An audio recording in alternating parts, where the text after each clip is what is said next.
One of the biggest questions I find myself walking away from the Game of Thrones Season 7 finale with is, did Tormund and Beric survive? And if they survive, what the hell will be their next plan since the army of the Whites are now officially marching on Westeros?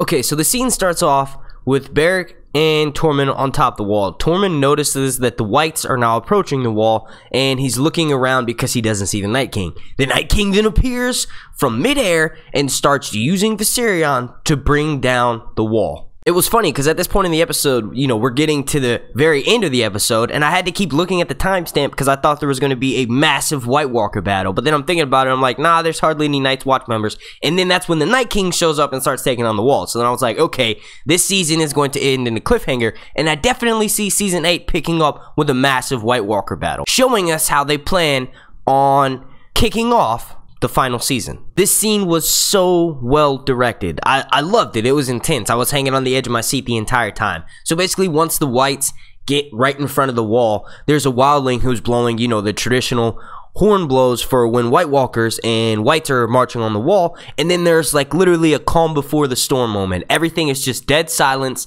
The Whites completely stop marching, the White Walkers stop marching, and Tormund and Beric are just standing there on top of the wall looking down at all this chaos that is about to happen. It almost seems like the Night King in these moments are screwing with our heroes. He takes a quick flyby and Viserion starts breathing open flame, and then he disappears again. Then he comes back, and that's when Beric and Tormund begin to run. During the chaos, we're shown several wildlings that fall off the battlements of the wall, which I know I probably didn't say that word right, but anyway, I went back and looked, and none of those wildlings were in fact Tormund or Beric. Right after we watch all those wildlings drop, the camera zooms in on Tormund and Beric, and it looks like they make it to a point where the wall stops breaking. Because if you'll notice, Tormund turns around and looks, and the ground is cracking, and a wildling falls down, but then it stops. So I'm going to go ahead and say it right now, Tormund and Beric definitely made it to a side of the wall that wasn't collapsing. Now, if you'll notice from this picture right here, we can see that only a section of the wall fell at Eastwatch, not the entirety of the wall. So I think Tormund and Beric are likely over here, and starting out Season 8, these two will likely pick up in a pile of snow. You remember back in Season 5 when Sansa and Theon escaped? They jumped off the walls of Winterfell and landed in a huge pile of snow. So I don't think that Beric and Tormund jumped off and landed in a huge pile of snow, but they're safely over to the side on the part of the wall that is not collapsed. I think it's safe to say we all kind of knew that that would happen. They wouldn't kill those two characters, especially someone like Beric. I think Beric has a lot to give us this season. You know, like he said, Jon Snow and him are the only two people that R'hllor chose to bring back. So Jon Snow and Beric have a huge role to fill. I think Beric may end up giving a self-sacrifice and using the Kiss of Life to save Jon Snow next season.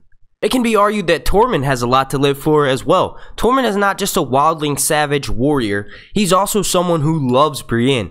Now, it might not be to the point where it's like traditional love, but Brienne has never had someone who feels the way that Tormund does about her. So I think that is a reason to show him in Season 8 and show him maybe give a little bit of love to Brienne. With all the potentially pregnant women going into Season 8, I would like to see Brienne join them, and maybe Tormund can give her some ginger babies. Seeing as how Tormund has red hair and Brienne has blonde, I think their children will come out looking more Targaryen than Jon Snow. Now that shot that we get of Beric and Tormund off to the side, they show us that after the Night King has officially taken down the wall. So the wall is still falling, but we see them over to the side when the majority of it has fallen. So these guys are definitely off on the safe side, and we will likely see them at the beginning of Season 8 marching either to Castle Black or straight to Winterfell, and warning Jon of the oncoming threat of the White Flyer. Now, if you'll notice, when the Whites are walking away after they've just taken down the wall and they are marching on to Westeros, they form what could potentially be the House Stark sigil.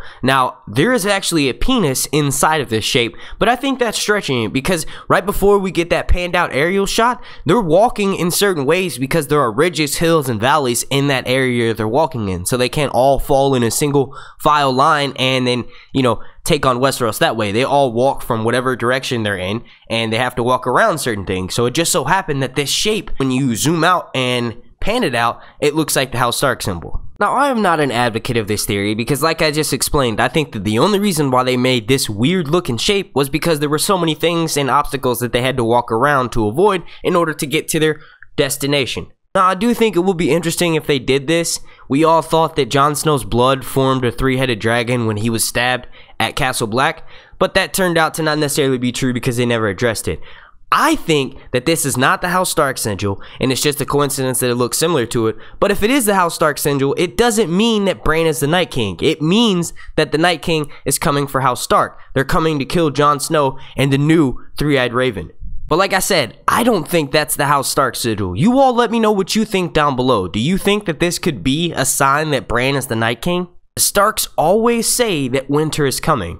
So winter could arguably converted into White Walkers and the threat of the long night. Well, it is coming, so it makes sense that way. A lot of people that like this theory that Bran is the Night King mainly like it because Bran looks like the Night King. And also, when the first White Walker was created, Bran was witnessing this, and when that dragonglass dagger was stabbed into the dude's chest, when we come out of that vision, Bran is positioned in that same way, almost as if he was tied up, and he kind of cringes when that person gets stabbed in the chest. It's almost like he's embracing for something.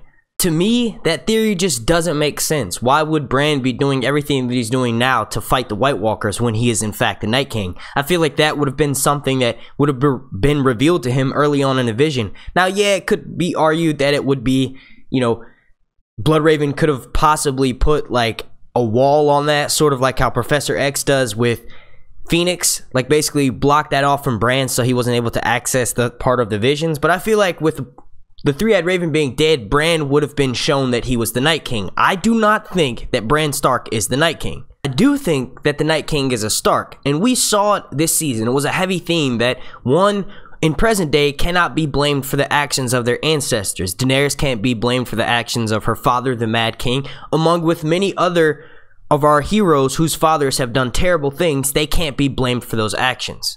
Every single hero on the TV show, their family has something they need to be ashamed from in their past, except for the Starks. Now, Jon does mention that because Tormund Stark knelt to Aegon the Conqueror all those years ago, he shouldn't be expected to uphold that pact. But I think this would be interesting if the Starks are the original White Walker. Like, that would be the tarnish on House Stark that Jon Snow is not responsible for. Like, he has nothing to do with that. And it would be awesome because the Starks seem to be the main ones who are most concerned with fighting the Night King. You know, there's a theory that the Kings of Winter have iron swords laid across their chests because they're actual White Walkers, and the iron sword keeps their bodies at rest. So if those iron swords were removed, they would wake up. So this would be awesome and pretty poetic if the original White Walkers comes from the lineage of House Stark, tarnishing their record. Christopher Haviju was actually given an interview by Vulture, and in the interview he was asked about his death, and he says, quote, "Well, isn't that the mystery? I don't know. Last time I saw him, I was inside a wall, hundreds of meters of ice that was falling apart." And then he goes on to give a quote from his mother, and he basically makes it seem as though he's not really sure of his fate going into season 7. He was asked about how if he were to meet back up with Jon Snow and find out that he's, you know, the heir to the Iron Throne, is that going to change the way that Tormund sees Jon? And he ended up saying, "I don't think so, if they do meet up again." So the fact that he's sitting there theorizing about what it's going to be like when he meets back up with Jon Snow kind of lets me know that he survived this. You know, it's almost like the actor's job to lie. They get paid to lie on screen and pretend that they are someone that they aren't. And Jon Snow pretended for an entire year that he was actually dead. So I think that, you know, Tormund could be doing this and making us think that he doesn't know whether he's alive or he's dead. But I'm quite sure he's already gotten the scripts for season 8 and has noticed that his name is in there and that he has lines. When you think about it, if Tormund and Beric did die, Tormund has said several times this season that he's the new Night's Watch. He's the shield that guards the realm of men. So if he died, mankind is officially no longer safe. Now, obviously, Tormund is not the only Night's Watch member. We do have Dolorous Ed and all of the people that were left at Castle Black. I don't see those guys faring too well this season. I would like to think that the Night King would go out and take Castle Black, but I'm not really sure what his next move is either. He might start marching straight down to Westeros. Let me know what you all think the Night King's next plan of attack will be going into season 8. Down below in that comment section. If Tormund and Beric survived, I definitely see the Night King showing up at Castle Black and likely wiping out the rest of those members. We haven't seen really main cast members die, and if you start off the season with the death of someone like Dolorous Ed, that could show us just how high the stakes are going into season 8. I personally think the season will start off with the White Walkers, and then for the next, like, maybe 1 or 2 episodes, we'll deal with the problems inside of Westeros. We'll deal with Cersei and the Golden Company. We'll deal with Daenerys and all of those quarrels that may come up between Jon and Daenerys once they find out that they are aunt and nephew and that they just banged.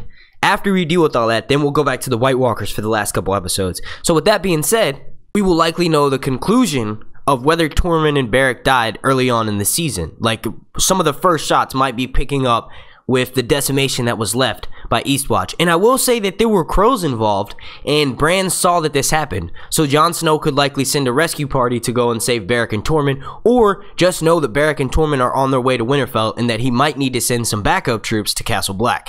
You know, supposedly Bran was active everywhere. A lot of people think that because you could hear crows going off in certain scenes in Winterfell this season, that Bran was listening to it and that he was aware of everything that was going on between Arya and Sansa, which makes sense of why that deleted scene, he's coming and he's giving all that information to Sansa. It would just make sense if he was watching stuff. You know, when Bran was left out for an entire season, and then when he came back in season 6, Dan and Dave hyped it up and said he's going to be like Luke Skywalker. He's going to be the missing link that kind of fits everything together, and he's kind of been like that, but not so much Luke Skywalker and more so old Yoda in the cave. This means like he's not really badass. So I would like to see Bran have more of a hands-on role next season. I would like to see him actively taking part in battle plans and in strategies, like he kind of directed Jon Snow to go to Eastwatch, but that was a crappy plan because Daenerys ended up losing a dragon. I would like to see Bran work some stuff and just in general have more of a hands-on role in season 8, the final season of Game of Thrones.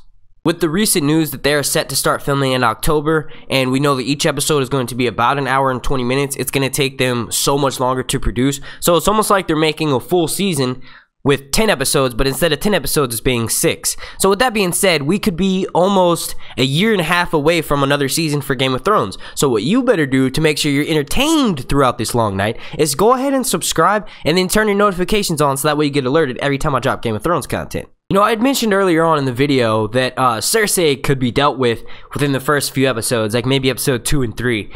She's calling in the Golden Company, right? And if you'll remember, earlier on, Jorah actually tells Daenerys that before he came and worked for her brother Viserys, he was actually working for the Golden Company. So if I'm correct and the quarrels of the internal conflicts inside Westeros are going to be snuffed out pretty early on, it would be awesome to see Cersei try to join up with the Golden Company and maybe try to pick off certain parts of Jon Snow and Daenerys' army, and then Jorah shows up and it's his old buddy, and now the Golden Company joins Daenerys. We do know that in the books, the Golden Company sort of hates the Targaryens and they're always ran by Blackfyre, but the show will likely take its own liberties. I would like to give a super special thank you to Lise, Rocketman, King Wolf Dom, Peter the Noble, David Gray, Evan Paul, Alexandra Queen of Maine, Helena von Lonstein, Belladonna, Cater Totter, Juliet 402, Elder Flores, Enid, Justin Stone Diaz, Darton, Queen Moni, No Beard the Pirate, Maddie Tharp, Fred Wicks, Sammy Omer, Joe Swag, Lynn Shaw, and Angel. Without you all, these videos would not be possible, and if you all watching would like to become a patron and show your support to Sir Hunt's Reviews, all you have to do is click the link right up here, or check the link down below in the description. Once again, thank you all so much. Without you all, these videos would not be possible. I want to thank you all so much for watching. The like goal for this video will be 150, so please slap a like on it, go ahead and subscribe, and then make sure you have your notifications turned on so that way you get alerted every single time I drop Game of Thrones content throughout this off season. If you would like to be entered into my contest for once we reach 30,000 subscribers here on YouTube and you can win this lovely mystery Funko Pop figure, all you have to do to enter that contest is like this video, subscribe, leave a comment down below, and then hop on Twitter and follow me. My name's Mark, and this has been Sir Hunt's Reviews.